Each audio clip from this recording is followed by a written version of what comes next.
The day I found my father's old hedge turning brown overnight, I knew something was wrong. That hedge wasn't just a plant. It was the border he'd planted with his own hands 40 years ago. It marked the start of our family's land, a living line of pride that ran along the front of our home.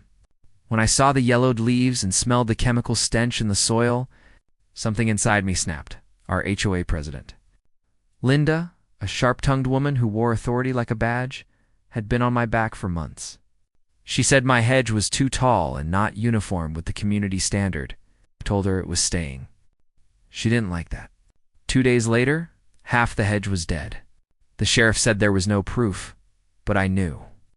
She'd crossed a line. I stayed quiet for a week, pretended nothing happened. But I was watching.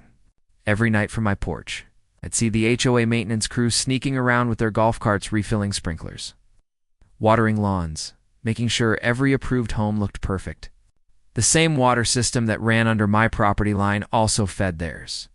My father had helped dig those lines decades ago, back when this community wasn't run by fear and fake rules. So one morning, before sunrise, I went to the old pump station behind my shed. It was the original master valve still connected to my side of the line. I twisted the wrench until the pipes groaned and the flow stopped cold. The sound of silence that followed was pure satisfaction. By noon, the HOA lawns were bone dry. Sprinklers hissed air, fountains sputtered out, and neighbors started calling Linda in a panic. She marched down my driveway red-faced, shouting threats about violation of community trust. I just smiled, leaned on the fence, and said, "Maybe you should have thought about that before poisoning what my father planted." She tried everything: legal letters, fines, even a city inspector. But when they checked the property records, they found the main line ran through my deed. My father had never signed it over.